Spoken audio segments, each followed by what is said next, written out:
Interfaith marriage মানে হচ্ছে যে অন্য ধর্মের মানুষের সাথে বিবাহ বন্ধনে আবদ্ধ হওয়া। এই অন্য ধর্মের মানুষের সাথে বিবাহ বন্ধনে আবদ্ধ হওয়ার ইতিহাস বহু পুরানো হলেও বর্তমানে এই যে স্বাধীনভাবে একজন অ্যাডাল্ট মানুষ সাংবিধানিক ওয়েতে সাংবিধানের ফান্ডামেন্টাল রাইটস অনুযায়ী সে তার ইন্টারকাস্ট ম্যারেজ বলুন বা ইন্টারফেথ ম্যারেজ বলুন করতে পারে, তার ওপরে কিন্তু অনেকগুলি রাজ্য সেটিকে বাধা দেওয়ার জন্য অনেকগুলি রাজ্য কিন্তু তাদের নিজস্ব আইন নিয়ে এসেছে। নমস্কার, আমার নাম নবনীতা ভট্টাচার্য আর আপনারা দেখছেন আমার চ্যানেল বকরমবাজ। প্রতিবারের মতন আমি আবারও চলে এসেছি নির্দিষ্ট একটি স্টোরি নিয়ে আপনাদের সাথে কথা বলতে।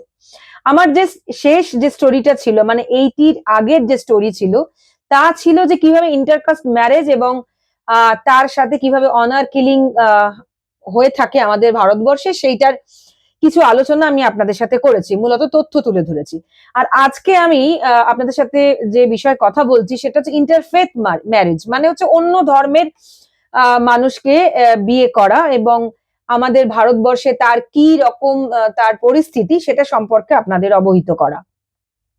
এবার বিষয়টা হচ্ছে যে এই যে ইন্টারফেথ ম্যারেজ মানে আপনি অন্য ধর্মের, মানে একজন অ্যাডাল্ট মানুষ, সে মহিলা হোক বা পুরুষ হোক, সে তার লাইফ পার্টনার স্বাধীনভাবে চুজ করবে, সেটা তার ফান্ডামেন্টাল রাইটস আছে এবং সেখানে তার প্রাইভেসি থাকতে পারে, তার যে প্রাপ্তবয়স্কতা থাকতে পারে। এইটা কিন্তু আমাদের ভারতবর্ষে এটার কিন্তু একটা পারমিশন আছে। স্পেশাল ম্যারেজ অ্যাক্টে কিন্তু ইন্টারফেথ ম্যারেজ, ইন্টারকাস্ট ম্যারেজ এটা মানুষ করতেই পারে, অ্যাডাল্ট মানুষ তার ফান্ডামেন্টাল রাইটস সেটা করতেই পারে। কিন্তু এই যে ইন্টারকাস্ট ম্যারেজের ওপরেও যেমন আমাদের একটা ওই থাকে যে আমাদের জাত্যাভিমান, তেমনি ইন্টারফেথ ম্যারেজের মধ্যেও কিন্তু সেই ধর্মের একটা থাবা থাকেই। ধর্মের একটা থাবা অনেক স্টেট নতুন করে আইন নিয়ে সেই থাবা বসানোর চেষ্টা করছে। আমি সেই বিষয় নিয়েই কথা বলবো। আমি আর্টিকেল 14 বলে একটি ডিজিটাল পোর্টালে আমি একটি আর্টিকেল পড়ছিলাম, যেখানে দিল্লি বেসড একটি সংস্থা আছে যারা এই ধরনের ইন্টারফেথ মানুষদের প্রোটেক্ট করে থাকে, তাদের মানে তাদের সার্ভাইভ করার জন্য যত যা সাপোর্ট দিতে হয় তারা দিয়ে থাকে। এবার সাপোর্ট দিতে গিয়ে তাদের বক্তব্য হচ্ছে যে এখন যেহেতু বহু পুরানো ইন্টারফেথ ম্যারেজ, যেহেতু বহু পুরানো, দেখুন ভালোবাসা তো আপনি আটকে রাখতে পারবেন না। এবার আইন করে ভালোবাসা আটকাতে গেলে যেটা অসুবিধা হবে যে এক তো যে দুজন মানুষ ভালোবাসার বন্ধনে আবদ্ধ হচ্ছে তারা যেমন বিপদে পড়বে, আবার এই দুজন ভালোবাসার বন্ধনে আবদ্ধ হওয়ার নাম করেও দুজন দুজনকে এক্সপ্লয়েট করতে পারে। তার কারণ বিয়ে হওয়ার জায়গাটা আইন করে বন্ধ করে দেওয়া হচ্ছে বা নজরদারি থাকছে যে তুমি যদি ইন্টারফেথ ম্যারেজ করো তাহলে তোমাকে অনুমতি নিতে হবে। বা এমন অনেক রাজ্যে হচ্ছে যে বিশেষ করে একটি রাজ্যে যে ইন্টারফেথ ম্যারেজ করলে, অন্য ধর্মের মানুষের কাছে অন্য ধর্মের মানুষের কে বিয়ে করলে, তাহলে যদি তৃতীয় কোনো ব্যক্তি মনে করে তাহলে তার এগেনস্টে কেস করতে পারে, থানায় রিপোর্ট করতে পারে এবং যার বিরুদ্ধে কমপ্লেন হচ্ছে তার যাবজ্জীবন না হলেও 10 বছরের জেল বা নন বেলেবল একটা পানিশমেন্টেরও কথা রয়েছে। এটা মূলত বলছি আমি উত্তরপ্রদেশের কথা। এবার ওই যে শুরুতেই বললাম যে 3-4টে রাজ্য তারা নিজেদের আলাদা করে আইন তৈরি করেছে 2022-এ এই ইন্টারফেথ ম্যারেজ আটকাতে, বা বলা যায় নিজেদের রিলিজিয়ানকে স্ট্রং করতে। আবার কিরকম মজার বিষয় দেখুন, একটি আর্টিকেলে আমি পড়ছিলাম যেখানে যারা এই সমস্ত নিয়ে কাজ করে তাদের বক্তব্য হচ্ছে যে হিন্দু যে মহিলা সে যদি মুসলিম সম্প্রদায়ের কোনো মানুষকে বিয়ে করে সেটা খুব টাফেস্ট আর কি কতগুলি রাজ্যের ক্ষেত্রে, কিন্তু সেক্ষেত্রেই আবার যদি একজন মুসলিম মহিলার সাথে একজন হিন্দু পুরুষের ভালোবেসে বিয়ে হয় তাহলে কিন্তু ব্যাপারটা অতটাও টাফেস্ট জায়গায় যায় না। সেক্ষেত্রে বলা হয় যে থানায় কেন নিয়ে আসছেন, আপনারা তো নিজেরাই সম্প্রদান করে বিয়ে দিয়ে দিন। এই যে হিপোক্রেসি, এই হিপোক্রেসি কিন্তু ভারতবর্ষের বিদ্যমান ভারতবর্ষের অনেক রাজ্যে আবার এই হিপোক্রিসিকে আইন করে মানে দাবিয়ে দেওয়ার চেষ্টা হচ্ছে। যেমন ধরুন হরিয়ানার যে আইন আছে, মানে মূলত হিন্দু মুসলিম এইটাই মূলত এখানে বিষয়, কিভাবে এটা আটকানো যায়, এই বিবাহটা আটকানো যায়। এবার হরিয়ানায় যে বলছে Haryana prevention of unlawful conversion of religion act 2022, Karnataka Protection of Right to Freedom of Religion Act 2022, Uttarakhand the Freedom of Religion Amendment Act 2022, যেটা ফলো করছে হচ্ছে মধ্যপ্রদেশ, উত্তরপ্রদেশ অ্যান্ড হিমাচল।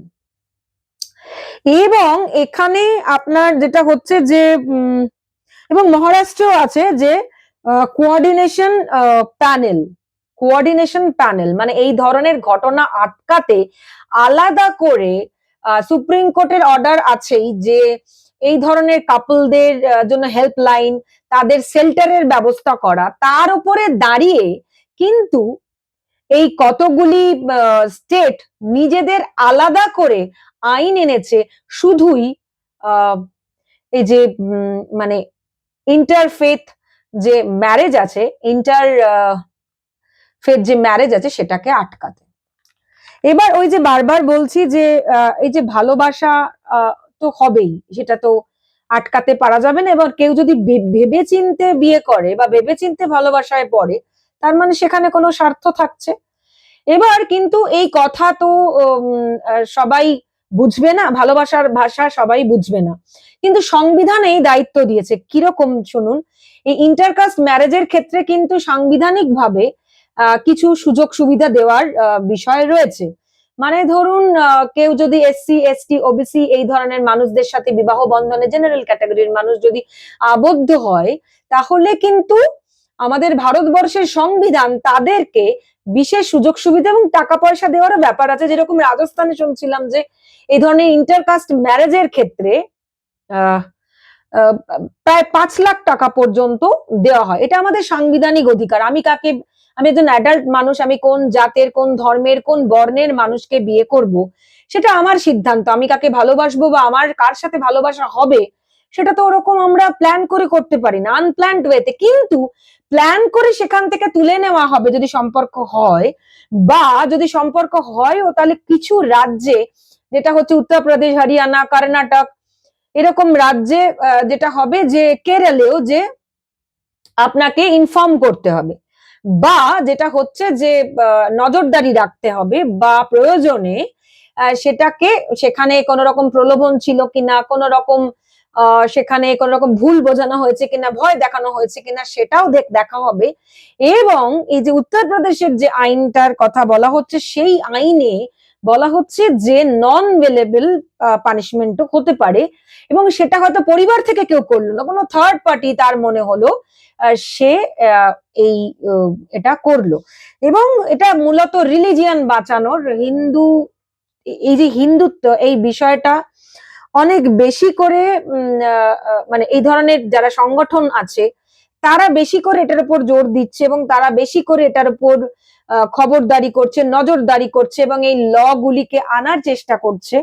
মূলত হিন্দু, মুসলিম, খ্রিস্টান, এটা হচ্ছে মূল বিষয়।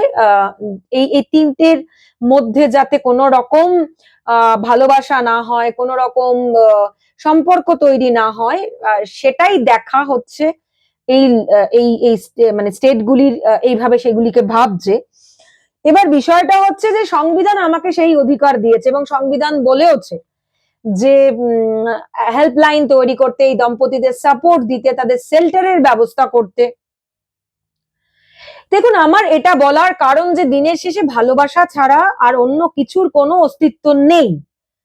এবার যেহেতু আমি একটা নিউজ চ্যানেল চালানোর চেষ্টা করছি এবং চ্যানেলটিকে নিউজের আকারে আনতে চেষ্টা করছি, তথ্য দিয়ে আনতে চেষ্টা করছি বলে আমি এখানে আমার নিজের থট প্রসেস রাখার চেষ্টা করছি না। আমি যেভাবে কথাটা বললাম বা যে কথাগুলো উঠে আসছে, তাতে আপনারা নিজেরা ডিসাইড করবেন, নিজেরা ভাববেন যে আসলে এটা কি ঠিক, বা এভাবে কি ভালোবাসা হয়, বা এভাবে কি কোনো মানুষের ফান্ডামেন্টাল রাইটস কেড়ে নেওয়া যায়? একটা গণতান্ত্রিক দেশে, ডেমোক্রেটিক যে দেশ, ডেমোক্রেসি যেখানে মানে বিদ্যমান, সেখানে ধর্ম কিন্তু ডেমোক্রেসির এগেনস্টে দাঁড়ায়। মানে এই যে রিলিজিয়ান থট প্রসেস কিন্তু আপনার যে ডেমোক্রেসি তার এগেনস্টে দাঁড়ায়। ডেমোক্রেসিতে কি, আপনি স্বাধীনভাবে বাঁচুন, স্বাধীনভাবে জীবনযাপন অতিবাহিত করুন, স্বাধীনভাবে আপনার মত দিন, মতদান করুন মানে ভোট দিন, স্বাধীনভাবে আপনি আপনার রাজনৈতিক চিন্তা চেতনাকে রাখুন, স্বাধীনভাবে আপনি আপনার পছন্দের রাজনৈতিক দল ও প্রতিনিধিকে নির্বাচন করুন, তেমনি স্বাধীনভাবে আপনি আপনার লাইফ পার্টনার নির্বাচন করুন, সেটা বিভিন্ন জাত, ধর্ম, বর্ণ নির্বিশেষে।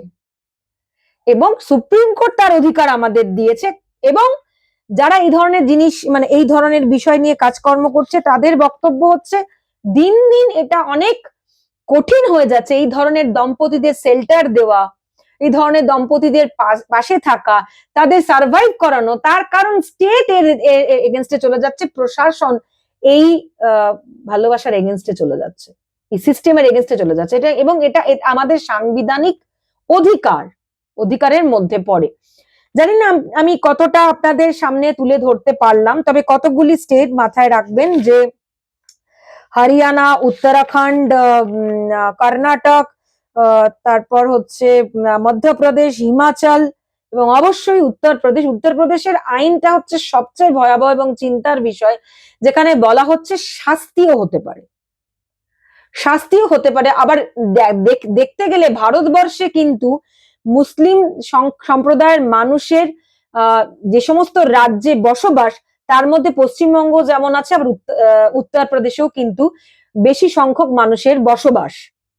সুতরাং সেখানে এরকম একটা আইনকে সাধারণ মানুষের উপর চাপিয়ে দেওয়া কিভাবে সেটা কোনো সরকার করতে পারে, এবং সেটা যদি করে থাকে তাহলে সেটা ডেমোক্রেসির এগেনস্টে যায়। কারণ আমাদের সংবিধান আমাদেরকে সেই অধিকার দিয়েছে, এবং আমাদের সংবিধানে এটাও দিয়েছে যে আপনি যদি ইন্টারকাস্ট ম্যারেজে যান, এই ধরনের ম্যারেজের মধ্যে গেলে আপনাকে সরকার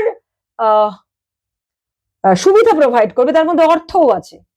সেক্ষেত্রে কিছু রাজ্য, কিছু স্টেট আলাদা করে এই যে হিন্দু মুসলিম এই সম্পর্কের যে মানে এই যে সম্পর্কের যে হিউম্যানিটি, সেই হিউম্যানিটির হিন্দু মুসলিম আমরা কাউকে দেখলে বুঝতে পারি কি এরা হিন্দু মুসলিম, বোঝা যায় না, খুব একটা সেই রকম কিছু না থাকলে আমরা বুঝতে পারি না। দিনের শেষে তো আমরা সবাই মানুষ।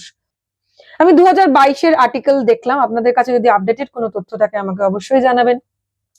আপনাদের এই স্টোরি কেমন লাগছে আমাকে জানাবেন। যদি অন্য কোনো বিষয় নিয়ে কাজ করতে হয় সেটাও আমাকে জানাবেন। আমি সম্পূর্ণ স্বাধীনভাবে এই কাজটা করছি, এবং অবশ্যই নিরপেক্ষভাবে, এবং অবশ্যই গণতন্ত্রের স্বার্থে, এবং আমার নিজের সাংবাদিক সত্তার স্বার্থে এই কাজটা করছি। কোনো রকম আর্থিক কোনো সহায়তা আমি কোথাও থেকে নিই না, এবং কোথাও থেকে চাইও না। আমি যেটা চাই সেটা হচ্ছে যে আপনারা যারা দেখছেন, আপনারা যারা ভালোবেসে আমাকে সাবস্ক্রাইব করছেন, এই মুহূর্তে আমার 214 সাবস্ক্রাইবার রয়েছে, তাদেরকে অসংখ্য ধন্যবাদ আমাকে ভরসা করার জন্য। আমি আপনাদের সাহায্যে, এবং অবশ্যই আপনারা যে 214 জন সাবস্ক্রাইবার আমার হাত ধরেছেন, আমি বলতে পারি অবশ্যই আপনাদের ভরসায় আমি এগিয়ে যাব। আমি আপনারা যদি অর্থ দিয়ে সাহায্য করেন খুব ভালো হয়, আমি আমার কিউআর কোড এখানে দিয়ে দেব। আর যদি আপনারা শেয়ার করেন, সাবস্ক্রাইব করেন, তাতেও আমার সুবিধা হবে। আমি আমার যদি ভিউজ বাড়ে, আমার যদি সাবস্ক্রাইবার বাড়ে, তাহলে আমার একটা অর্থের সংকুলান হবে। যদি আপনাদের মনে হয় যে আমার সার্ভাইভ করার দরকার আছে, বা আমার এই চ্যানেল সার্ভাইভ করার দরকার আছে, তাহলে অবশ্যই আপনারা আমাকে এগিয়ে নিয়ে যাবেন। ধন্যবাদ, ভালো থাকবেন।